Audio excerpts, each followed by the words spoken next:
देखिए, बातचीत तभी होती है जब हम किसी बात के ऊपर मेहनत करते हैं और निरंतर रूप से उसके ऊपर प्रयास करते हैं, और तभी लक्ष्य पाया जाता है और फिर हमारी लोग बात करते हैं, याद करते हैं। तो प्रियदर्शनी, आपकी बातों से मेरे मन में एक सवाल आ रहा है। पूछो। अगर मैं आपसे ये पूछूं कि सफलता का जीवन में ऐसा कौन से दो शब्द हैं जिनको हम अपने जहन में उतार सकते हैं, अपनी जीवन शैली में उसको अडेप्ट करके हम सफलता की चरम सीमा तक पहुंच सकते हैं, वो दो शब्द कौन से हैं? देखिए, शायद मैंने अपनी बातों में पहले ही बता दिया। एक तो निरंतरता, और दूसरा जैसे कहते हैं there is no shortcut for hard work. आप जब तक मेहनत नहीं करेंगे और निरंतर रूप से मेहनत नहीं करेंगे, अपने लक्ष्य तक पहुंचना बहुत ही मुश्किल है। और आज इसी बात पे हम चर्चा करने के लिए स्टूडियो में कुछ विशेष मेहमान आपके लिए लेके आए हैं। विशेष मेहमान भी लेकर आए हैं, और साथ ही अपने दर्शकों को बता दें कि ये जो हमारा सत्र है ये फोन इन रहेगा। आप हमारे विशेषज्ञ मेहमानों से जुड़ सकते हैं, उनसे कोई भी सवाल, कोई भी संशय पूछ सकते हैं। नोट कीजिए, हमारे स्टूडियो का नंबर वो है 011-230-97532।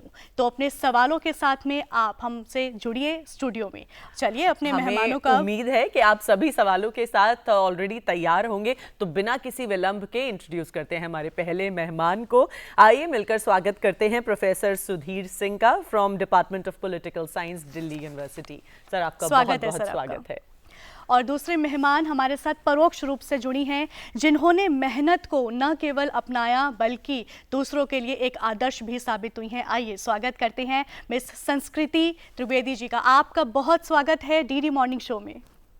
नमस्ते अंशु जी, नमस्ते प्रियदर्शनी जी। नमस्कार। शुरुआत करते हैं प्रोफेसर सिंह आपसे। सबसे पहले बताएं, देखिए अब परीक्षाओं का माहौल चल रहा है।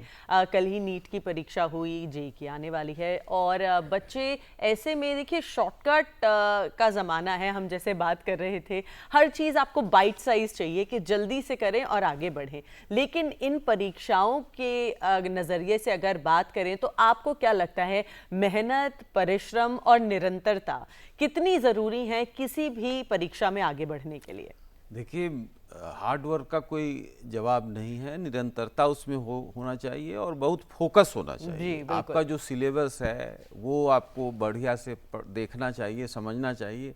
फिर किताबें आप क्या पढ़ रहे हैं ये महत्वपूर्ण है। आपका स्वास्थ्य कैसा रह रहा है, आप कितनी अच्छी नींद सो पा रहे हैं, आप किस तरह का खाना खा रहे हैं, ये थोड़ा सा फिजिकल एक्टिविटी भी आप कर रहे हैं या ना कर रहे हैं, तो ये सारी चीज़ महत्वपूर्ण है। जैसा कि हमारे पूर्वजों ने कहा है कि एक स्वस्थ शरीर में ही एक स्वस्थ मस्तिष्क का निवास होता है। तो आपका शरीर भी स्वस्थ होगा, तब आप इन छोटे छोटे बातों का ख्याल रखेंगे, तो एकाग्र मन से अध्ययन करेंगे। अध्ययन एक साधना है, बहुत ही उसमें एक एनर्जी को चैनलाइज करना पड़ता है, तब एक एडिक्वेट रिजल्ट निकलता है। लेकिन ये छोटी छोटी बातों को अगर हम ध्यान रखते हैं तो सफलता जो है वो हमारे दरवाजे जरूर आती है, निश्चित ही आएगी। तो छोटी छोटी बातों का ध्यान रखकर जिंदगी में उतार कर हम अपनी कामयाबी तक पहुंच सकते हैं। संस्कृति दी, आपसे पूछना चाहूँगी, सबसे पहले तो आपको बहुत बहुत बधाई, और अब मैं आपसे जानना चाहूँगी कैसा रहा आपका सफ़र। सबसे पहले छोटा सा शॉर्ट में आप बताइए, कैसी रही आपकी जर्नी? थैंक यू अंशु जी मुझे क्वेश्चन के लिए। और जैसे ये सफ़र है खासकर यूपीएससी का, काफ़ी मेरे लिए लंबा रहा है, और ये मेरा छठा और आखिरी अटेम्प्ट था। और इससे पहले भी मेरा एक बार चुनाव हुआ था, बट मुझे मन था कि मैं एक बार फिर प्रयास करूं अपने रैंक को थोड़े बेहतर बनाने के लिए। तो मैंने फिर से प्रयास की, और सबकी, ईश्वर की आई थिंक बहुत कृपा है कि ये मुझे मिला। और आई थिंक जैसे सर ने भी बताया, सुधीर सर ने, कि ये एक साधना, एक तरह का एक तपस्या टाइप की ही रही है ये पूरी जर्नी। बहुत ऊपर नीचे देखने मिला है कभी, क्योंकि ये एग्जाम ही मल्टीपल स्टेजेस में होता है। तो कभी एक स्टेज में आपको सफलता मिलती है तो दूसरे स्टेज में आप रुक जाते हैं। लेकिन उस समय पे जो वही है हार्ड वर्क और जो आपकी जो परसिवरेंस है, जो सर भी बात कर रहे थे और आज आप लोगों ने भी बहुत उसके बारे में बात किया, वही हमें आगे रखता है। और मुझे लगता है उसके अलावा जो आपका खुद की ड्राइव है, खुद की जो एनर्जी है कि आपको वो पर्टिकुलर चीज क्यों पानी है, वो लक्ष्य आपके लिए क्यों जरूरी है, तो आपका अगर पर्सनल रीजन स्ट्रांग हो तो मुझे लगता है आप उन और सारे जो भी प्रॉब्लम्स आएंगे उसको आप पार कर सकते हैं। जी, तो संस्कृति जी, इस पूरी जर्नी के दौरान अगर मैं आपसे पूछूं तो सबसे ज्यादा चैलेंजिंग मोमेंट कौन सा था आपके लिए?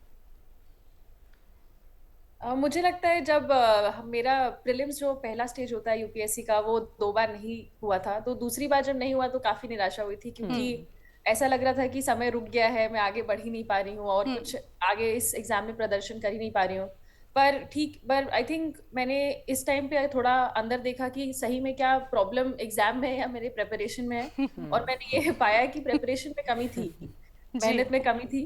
और आई थिंक उस पॉइंट में भले ही वो लो पॉइंट था, बट उसने मुझे हेल्प किया ये करने के लिए कि मैं प्रेपरेशन को चैनलाइज कर पाऊँ सही डायरेक्शन में, और मैं अपने तीसरे प्रयास में प्रीलिम्स निकालने में कामयाब रही। सफल। क्या बात है, आपको ढेरों मुबारकबाद। और सुधीर सर, आपसे जानना चाहेंगे, जैसे इन्होंने बताया कि फोकस इज़ वेरी इंपॉर्टेंट, आपने भी इस बात का जिक्र किया था, लेकिन अब फोकस आज के अगर परिवेश की बात करें तो बहुत ही अटेंशन स्पैन छोटा होता जा रहा है लोगों का। ऐसे में कोई ऐसी निरंतर रूप से बच्चे किसी एक्सरसाइज को करें या कोई टिप्स फॉलो करें जिससे वो अपने फोकस को इंक्रीज कर सके? देखिए, सबसे बड़ी बात इसमें तो ये है कि आपको अंदर से एक एकाग्र मन बनाना होगा। आपका डेडिकेशन, विल पावर इसमें इम्पोर्टेंट है, और उसके लिए थोड़ा सा मेडिटेशन अगर बच्चे करते हैं तो मुझे लगता है वो हेल्प करेगा, क्योंकि मेडिटेशन से मेमोरी पावर भी इंक्रीज होती है और लंबे कालखंड तक आपको बैठना टेबल पे, कोई चीज़ आप पढ़ रहे हैं, सही है, आप 6 घंटे भी पढ़ रहे हैं, 10 घंटे पढ़ रहे हैं, ये मैटर नहीं करता। मैटर ये करता है कि प्रोसेसिंग कितना कर पा रहे हैं आप, उसमें से कितना चीज़ निकाल रहे हैं, और वो आपको कितना याद रह रहा है और समय पर कितना याद रहेगा। अक्सर होता है कि बच्चे एग्जाम जाते हैं, क्वेश्चन पढ़ते हैं, धड़ाधड़ लिखना शुरू करते हैं, जब निकलते हैं तो उनको पता चला कि क्वेश्चन तो कुछ और था, उन्होंने लिख कुछ और दिया। तो क्वेश्चन को पढ़ना भी चाहिए, हिंदी अंग्रेजी दोनों वर्जन को बढ़िया से पहले पढ़ना चाहिए, फिर जो है टाइम को प्लान करना चाहिए कि कितना टाइम हमको है, कितना क्वेश्चन करना है, और अकॉर्डिंगली फिर उनको लिखना चाहिए। तो हमको लगता है कि जो क्षमता उस बच्चे में है उसी क्षमता में वो 10% बेहतर प्रदर्शन कर सकता है। बिल्कुल ठीक कहा। बिल्कुल, तो क्षमता को पहचानते हुए हमें काम करना चाहिए। संस्कृति जी, आपसे पूछना चाहूँगी कि अगर आपके स्ट्रैटेजीज के बारे में जानना चाहें तो कौन सी वो मुख्य स्ट्रैटेजी थी जिनके ऊपर आपने काम किया और आप यहाँ तक पहुँचे? मैम, क्योंकि मेरा सफ़र थोड़ा लंबा था, तो मैंने सबसे जो था अपनी गलतियों से काफ़ी सीखा, जैसे मैंने पहले भी बताया। लेकिन कुछ चीज़ें जो मैंने हर एक साल मैंने जो फॉलो की थी कि सिलेबस को मैं बिल्कुल ना छोड़ूं, जो सेट सिलेबस जो हमें एग्ज़ाम के लिए दिया जाता है उसको मैं रखूं। दूसरा था कि जो अपने पढ़ने के सोर्सेज हैं, बुक्स हैं, उनको मैं ऐसे रखूं कि वो लिमिटेड हों, अनलिमिटेड नहीं हो, क्योंकि क्या होता है उससे मन बहुत भागता है कि ये भी बचा हुआ है, वो भी बचा हुआ है, बट जब हमें पता होता है कि इतना ही करना है और तो हम उसको और एकाग्रता से कर पाते हैं। तीसरा ये था कि उनकी रिवीजन जो होते हैं वो बहुत ज़्यादा ज़रूरी हो जाता है, क्योंकि एक बार पढ़ के हम भले ही समझ लें, बट वो चीज़ें याद नहीं रहती हैं। तो चीज़ों को रिवाइज करना बहुत ज़्यादा ज़रूरी हो जाता है। और आखिरी जो पिलर मैं मानती हूँ, प्रैक्टिस बहुत ज़रूरी होता है, क्योंकि एग्जाम में आखिरी बार क्या मायने रखता है कि जो उन 2 या उन 3 घंटों में आपने क्या किया। तो आपको बहुत अच्छे से ये ध्यान में होना चाहिए कि उन 2-3 घंटों में आप क्या करने वाले हैं, और उसके लिए प्रैक्टिस टेस्ट्स बहुत इंपॉर्टेंट हो जाते हैं। तो मुझे तो लगता है ये आपने बिल्कुल ठीक कहा, जैसे प्रैक्टिस और प्लानिंग दोनों ही बहुत महत्वपूर्ण है। आपसे बात जारी रखेंगे। एक कॉलर हमारे साथ जुड़े हैं भोपाल से, प्रदीप साहू जी, आइए उनसे बात करते हैं। हेलो प्रदीप जी, नमस्कार, स्वागत है आपका मॉर्निंग शो में। गुड मॉर्निंग जी, अपना सवाल पूछें। मैं ये पूछना चाहता हूँ कि सक्सेस की एक कंप्लीट डेफिनेशन क्या है, क्योंकि सक्सेस तो क्या प्रोफेशन के हिसाब से होती है, अलग अलग प्रोफेशन के हिसाब से। पॉलिटिक्स में काम करने वाले आदमी के लिए जब तक वो अपने मुकाम पर नहीं पहुंचता वो सक्सेस होती है। एक तो ये जनरल बताइए आप। दूसरा ये बताइए, सफलता और सार्थकता में क्या फर्क है? सफल हो जाना लोगों की नजरों में कि कोई प्रोफेसर बन गया, लेकिन उतना एफिशिएंट प्रोफेसर नहीं है, बहुत सारे फैक्टर्स भी काम करते हैं, आदमी को खुद पता होता है कि सर, सफलता की डेफिनेशन क्या है? तो सफलता और सार्थकता में क्या फर्क होता है जी बिल्कुल प्रदीप जी, आपके सवाल का जवाब अभी देते हैं। तो सफलता और सार्थकता का अर्थ जानना चाह रहे हैं, साथ ही सक्सेस की क्या परिभाषा है? देखिए, सफलता और सार्थकता में बहुत अंतर नहीं है, दोनों एक दूसरे के पूरक हैं जी। अगर हम प्रोफेसर हैं और हम अपने बच्चों को डिलीवर नहीं कर पा रहे हैं क्लासरूम में, उनको जो भी बिंदु समझा रहे हैं सिलेबस के अंदर, वो अगर हम नहीं समझा पा रहे हैं तो हमारे प्रोफेसर होने की सार्थकता कम है। जी। लेकिन ये कोई जरूरी नहीं है कि जब हम अपॉइंट हो तो सार्थकता ऑल ऑफ द सडन हो जाए, क्योंकि वो एक अनवरत प्रयास है। हम स्टूडेंट्स थे तब प्रोफेसर बने, तो हो सकता है कि एक बिंदु हमारे नज़रिए से बाहर हो, तो उसको एक्वायर करना, जल्दी से उन चीज़ों पर एक अधिकार कर लेना, उस पर वर्चस्व बना लेना और फिर डिलीवरी करना, तो ये हर जगह लागू होता है। जैसे संस्कृति सिविल सेवा में आई हैं, तो अभी तक तो वो पढ़ रही थी, लेकिन जब वो चार्ज लेंगे किसी जिले का तो वहाँ की चुनौतियाँ कुछ और होगी। उसको कैसे रिस्पॉन्ड करना है, किस तरह से करना है, पब्लिक सेंटिमेंट को कैसे समझना है, करप्शन को कैसे रोकना है, जनता की ज्यादा सहभागिता कैसे करनी, कैसे अपनी तो पढ़ाई ये सारी चीजें उनकी सार्थकता होगी। सफलता तो उन्होंने ले ली कि वो एग्जाम कर गई, लेकिन वो जमीन पर कितना उतार पाएंगी, ये उनके उस तरह के अनुभव, उसमें उनको वक्त लगेगा। ये ऑल ऑफ द सडन नहीं होगा, 2-4 साल उनको लगेंगे सीखने में। इसलिए आप देखेंगे कि प्रोफेसर भी असिस्टेंट, एसोसिएट, तब प्रोफेसर होता है। इनकी भी पहली पोस्टिंग जो है एसडीओ के तौर पर होती है, फिर एडीएम होते हैं, फिर डीएम होते हैं, फिर ऊपर जाते हैं। तो वो अनुभव लेने के लिए है। तो मुझे लगता है कि अगर कोई व्यक्ति सफल हुआ है और उसमें इच्छा शक्ति है तो सार्थकता भी उसमें आ जाएगी। जी, प्रोफेसर सर, हमारे साथ एक और कॉलर जुड़े हैं महाराष्ट्र से, संकेत। संकेत जी, आपका स्वागत है, अपना सवाल पूछें। जी, मैं पूछना चाहूंगा, जो सर बैठे उनसे एक सवाल है कि उनके लिए सफलता का मतलब क्या है। जी, तो प्रोफेसर सर, मुझे लगता है कि देखिए, सफलता का सही मायने में हर किसी के लिए मतलब और डेफिनेशन अलग अलग है। आपके लिए सफलता का क्या मतलब है? देखिए, हर निश्चित तौर पर हर व्यक्ति के लिए सफलता का अलग अलग मतलब है। जी। लेकिन कोई भी व्यक्ति का एक ड्रीम होता है। जी। वो ड्रीम आज की दुनिया में बहुत ही डाइवर्स है, प्राइवेट सेक्टर, पब्लिक सेक्टर सब है। लेकिन जो प्रोफेशन आपने ऑप्ट करा है, उस प्रोफेशन में आप कितना अंदर तक जाते हैं और एक नाम, जो फेम हम कहते हैं, उसको अचीव करते हैं। अगर वो हम अचीव कर गए हैं तो मुझे लगता है और वो सार्थक हो जाए। क्योंकि अगर हम टीचर हैं तो बच्चे हमारे सामने नहीं, हमारे अलग में भी बोले कि सर हमारे बहुत अच्छे से समझाते हैं, हमें सब्जेक्ट समझ में आती है, हमें जीवन की सी भी सीख देते हैं। जो क्लासरूम टीचिंग है वो सिर्फ क्लासरूम टीचिंग नहीं है, उसमें जीवन की गहराइयों का, विषय के इतर भी हम बच्चों को ज्ञान देते हैं कि आपको ऐसे फेस करना है, स्ट्रेस आए तो ऐसे निपटना है, एग्जाम हो तो ऐसे करना है। अगर कुछ आप अधिकारी बन जाते हैं तो उसमें भी ये प्रैक्टिकल चीज आएंगी आपको जीवन में, वो देखनी है। तो ये तमाम एक कॉम्प्लेक्स चीज सिचुएशन है, लेकिन मुझे लगता है ये सबको मिला करके अगर कोई व्यक्ति अपने आप को वो डिलीवर कर जाता है किसी भी प्रोफेशन में, तो वो बहुत हद तक। देखिए, हम संस्कृति जी आपसे भी जानना चाहेंगे, बिकॉज बहुत से बच्चे हैं जो आपको एक रोल मॉडल के तौर पर भी देखते हैं। आप सक्सेस को किस रूप में देखती हैं? मैम, मुझे लगता है जैसे सक्सेस दो तरह का हम समझ सकते हैं। मुझे लगता है एक एक्सटर्नल होता है कि लोग आपको कितना सक्सेसफुल समझ रहे हैं।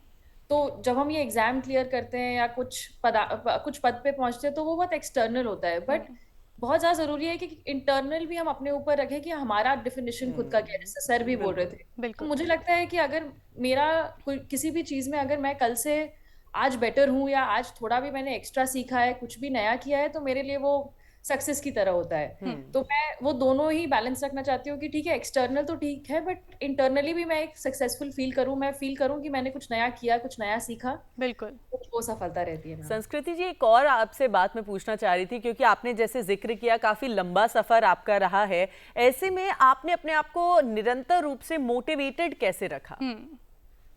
मैम, मोटिवेशन का सबसे बड़ा फैक्टर था कि मुझे ये बहुत साफ था कि मुझे यह एग्जाम क्यों क्लियर करना है, जो प्रशासन है उसमें क्यों जाना है। क्योंकि मैं खुद पॉलिटिकल साइंस की स्टूडेंट रही हूँ, तो काफी पढ़ा है इसके बारे में कि किस तरह से पब्लिक वेलफेयर और पब्लिक पॉलिसी बनाई जाती है और किस तरह से स्पेशली जो एडमिनिस्ट्रेटिव सर्विसेज हैं उनका क्या रोल रहा है। तो जो मेरा वाई था वो काफी स्ट्रांग था और मैं बहुत ही खुशनसीब रही हूँ कि मेरे पेरेंट्स थे, बहुत सपोर्टिव थे। तो कभी भी मुझे ये फील नहीं होने दिया कि मेरे में कुछ कमी है, हमेशा उन्होंने मुझे सपोर्ट किया है। तो आई थिंक जो आसपास मेरे लोग थे उनकी पॉजिटिव एनर्जी भी काफी ट्रांसपायर हुई है, और साथ में मैं पढ़ाई को भी इंजॉय करने लगी थी। तो वो सारे फैक्टर्स ने मुझे हेल्प किया कि मैं थोड़े लंबे देर तक इसकी तैयारी कर पाऊँ। जी, तो यानी लक्ष्य निर्धारित करके आपने काम किया। प्रोफेसर सर, आपसे पूछना चाहूँगी कि जैसे संस्कृति जी ने बताया कि बहुत लंबा समय रहा, और जाहिर सी बात है ऐसे में कई बार बच्चे जो हैं वो डीमोटिवेटेड होते ही हैं। कई बार ऐसा होता है कि बहुत ज़्यादा एफर्ट कर रहे हैं, एफर्ट के बाद में उनको मनचाहा रिजल्ट नहीं मिल पा रहा है। क्या कहना चाहेंगे सर, कैसे अपने आप को मोटिवेट हम रख सकते हैं, किन बातों का ध्यान रखना चाहिए? देखिए, मोटिवेशन की कंटिन्यूटी जो है उसके लिए सबसे ज़रूरी है कि वो बच्चा जो है वो सेल्फ कॉन्फिडेंस तो जरूर रखे, ओवर कॉन्फिडेंस ना हो, सेल्फ कॉन्फिडेंस जरूर रखे कि वो जो कर रहा है, जितना प्रयास कर रहा है वो प्रयास ठीक हो रहा है। फिर अगर अपेक्षित सफलता नहीं मिलती है तो जैसा संस्कृति के एग्जाम्पल से भी हम देख सकते हैं कि फिर आगे वाले एग्जाम के लिए देखें कि हमारा लेकुना कहाँ पे रह गया था, उस पार्ट को रीटेक करे, उसको कवर कर ले। फिर दूसरी बात है कि जो गार्जियन का रोल है, और पीयर ग्रुप का तो कम, गार्जियन का रोल बहुत इंपॉर्टेंट है। आमतौर पर हम देखते हैं कि गार्जियन जो है एक्स्ट्रा ऑर्डिनरी डिमांड बच्चों पर लाद देते हैं, एस्पिरेशंस उनके आसमान जैसे ऊंचे होते हैं, और वो तुम ये नहीं करोगे, तुम वो नहीं करोगे। एक बार असफलता मिली बच्चे को तो गार्जियन ही उसे कोसने लगते हैं। तो बच्चा डीमोटिवेट सबसे ज्यादा तब होता है जब उसके अपने लोग उसकी क्रिटिसाइज करते हैं। तो अपने लोगों को, बच्चे को का मनोबल हरदम बना के रखना चाहिए। एक बार नेपोलियन ने कहा था कि the word impossible is in the dictionary of fools. तो नेपोलियन कितना बड़ा आर्मी कमांडर था हम सब जानते हैं। तो कहने का मतलब कि किसी में कोई कमी है तो टेक केयर करेगा, लेकिन अपने लोग अगर उसको डिमोटिवेट करेंगे तो निश्चित तौर पर डिरेल हो जाएगा। जी श्योर। संस्कृति जी, आपसे जानना चाहूंगी कि आपने जो सिविल सर्विसेज की एग्जाम दी उसमें ऑप्शनल सब्जेक्ट, क्योंकि बहुत सारे आगामी बच्चे हैं जो इस परीक्षा के लिए आगे बैठने वाले हैं, क्या आप उनको सजेशन देना चाहेगी किन बातों का ध्यान रखें ऑप्शनल सब्जेक्ट को चूज करते हुए, और क्या हमें ऑप्शनल सब्जेक्ट चूज करना चाहिए? मैम, सबसे पहला जो है मुझे लगता है ये कि अगर आपका बैकग्राउंड किसी सब्जेक्ट में है, जो मतलब आपने ग्रेजुएशन या मास्टर्स किसी में किया है, तो वो सब्जेक्ट लेना मुझे लगता है सही रहता है, क्योंकि आपने उसकी पढ़ाई ऐसे भी बहुत ही निरंतर तौर पे की है, उस पर एग्जाम्स लिखे हैं, तो एक तरह से वो प्रिपेयर्ड होता है। बट मान लीजिए कि वो सब्जेक्ट आपको उतना अच्छा नहीं लग रहा है, या आपको लग रहा है कि उसके ऊपर आप अच्छे आंसर नहीं लिख सकते हैं, तो मुझे लगता है आपको और सब्जेक्ट्स एक्सप्लोर करना चाहिए। उसके लिए आप प्रीवियस ईयर क्वेश्चंस देख लीजिए उन सब्जेक्ट्स के, आप थोड़े टॉपर्स जो होते हैं उनके आंसर्स देखिए, और आपको लगता है कि इसमें इस पर्टिकुलर विषय में मेरा इंटरेस्ट आएगा, तो उस सब्जेक्ट को आप अपना ऑप्शनल लीजिए। और ये भी देखिए कि किस तरह के सोर्सेज, किस तरह के बुक्स, ऑनलाइन सोर्सेज अवेलेबल हैं। जिस भी सब्जेक्ट के अच्छे सोर्सेज अवेलेबल हैं, उन्हें पढ़ना, उन्हें तैयार करना आसान होता है। तो इन सब फैक्टर्स को देखते हुए ये लीजिए, और बस ये ध्यान रखिए कि वो सब्जेक्ट आपको थोड़ा और अच्छे से पढ़ना होगा, उस पर और समय देना होगा। तो ये डिसीजन थोड़ा आराम से लीजिए, किसी के कहने पे, बहकाने पे कि इस सब्जेक्ट में ज्यादा नंबर आते हैं, या सब्जेक्ट अच्छा कर रहा है, उस पे ना जाइए, बल्कि ये जाइए कि आप किसको पढ़ सकते हैं, किस पे मेहनत कर सकते हैं, वो ज्यादा अच्छा रहेगा। प्रोफेसर सिंह, जैसे संस्कृति ने कहा कि अपनी काबिलियत को पहचानना ज़रूरी है, अपनी स्ट्रेंथ्स पे वर्क करना ज़रूरी है, जाते जाते आपसे ये जानना चाहेंगे कि आप फाइनली ऐसी क्या एक रिमार्क बच्चों को देना चाहते हैं जो सभी आने वाली परीक्षाओं के लिए उनके लिए काम आएगा? देखिए, बच्चे बिल्कुल अपना विल पावर को मजबूत रखें। ज़रूरी जो किताबें हैं, बहुत लिमिटेड किताबें पढ़ें, लेकिन उसमें सारा कुछ हो, समय की एक मर्यादा हो और निरंतरता हो, डिसिप्लिन सोने की भी हो, जागने की भी हो, योग की भी हो, खाने की भी हो, कुछ खेलने कूदने की भी हो। तो ये एक बहुत कॉम्प्लेक्स सिचुएशन है, उसको मेटिकुलसली मैनेज करने के बाद ही सफलता का द्वार आप देख सकते मिल सकते हैं। संस्कृति दी, चलते चलते आपसे भी क्लोजिंग रिमार्क्स लेना चाहेंगे, बच्चों को क्या आप संदेश देना चाहेंगी? मैम, जैसे सर ने बोला कि लक्ष्य जरूर क्लियर रखिए और उस पर मेहनत करिए, और अगर कुछ भी प्रॉब्लम आती है, कोई बाधा आती है, तो ये देखिए कि कहाँ आप में कमी रह गई थी। और उन सबसे ज्यादा जरूरी है कि आप अपने आप के ऊपर काइंडनेस रखिए, मतलब अपने आप को हमेशा ब्लेम मत करिए अगर आपके साथ गलत हुआ या आपको लग रहा है कि असफलता मिली। आप जरूर चेक करिए अपने प्रॉब्लम्स को और लैक्यूना को, जैसे सर ने बोला, पर अपने आप को खुद से मोटिवेट करके रखिए, खुद के ऊपर काइंडनेस दिखाइए कि ठीक है ये गड़बड़ हुआ है थोड़ा, बट आगे मैं बेटर कर सकता हूँ और बेटर कर सकता हूँ। हमेशा पॉजिटिव अपने आप को रखना है।